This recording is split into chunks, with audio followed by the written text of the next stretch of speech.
All right, let's dive into a fantastic little story today. It's all about a super clever bird and a very greedy cat. On the surface, it seems simple, but trust me, it's packed with some really powerful lessons about how being smart can always outmatch just wanting more, more, more. So, this is the big question, right? This is what sets up the entire conflict. It's that classic showdown, brains versus pure appetite. You know, when a really sharp mind goes up against a desire that just can't be satisfied, who's going to win? Let's find out. Okay, so we kick things off with our two main characters. They're neighbors living right next to each other, but they couldn't be more different. We've got our clever, quick-witted bird, and right below her, this scheming, greedy cat. And look at the setup here. It tells you everything you need to know. The clever bird is way up high in the tree, totally safe. It's like she has the high ground.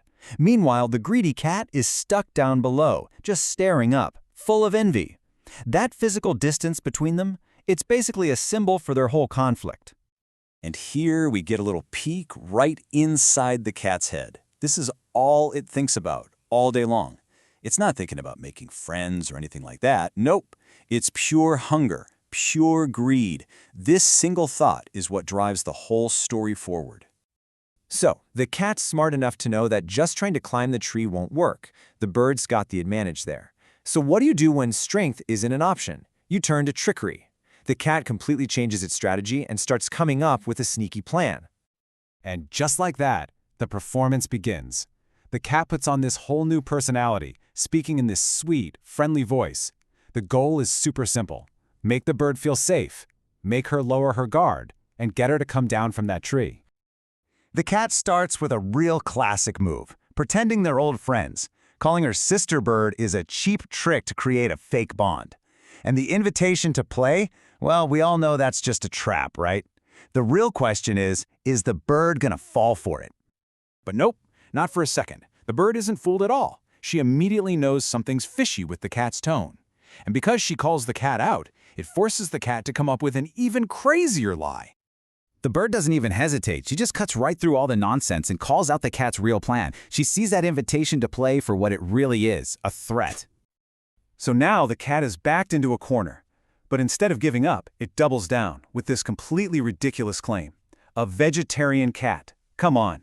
You can just feel the desperation here. It's a huge gamble, hoping the bird is gullible enough to actually believe it.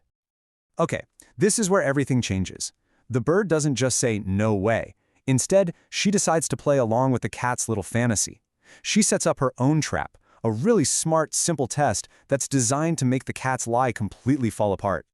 This is just brilliant. The bird's challenge is perfect because it uses the cat's own lie against it. She says, okay, prove it. She suggests a test, eating fruit from the tree, which would be super easy for her, a bird, but is literally impossible for a cat.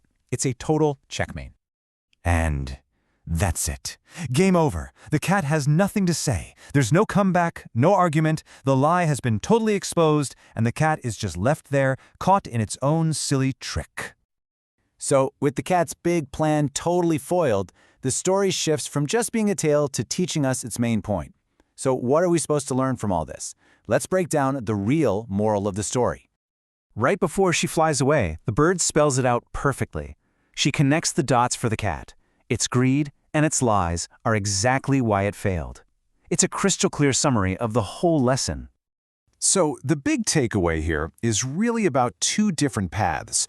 On one side, you have a path of greed and lies, which just leads to failure and being alone. But on the other side, you have wisdom and honesty, and that leads to safety, success, and being respected. The story's advice is pretty simple. Be the clever bird, not the greedy cat. And that kind of leaves us with one final thought, doesn't it? In a world that can sometimes feel full of greedy cats, how do we make sure we're nurturing that clever bird inside of us? It's a simple little fable, but it's a lesson about thinking critically instead of just chasing what you want. That feels more important than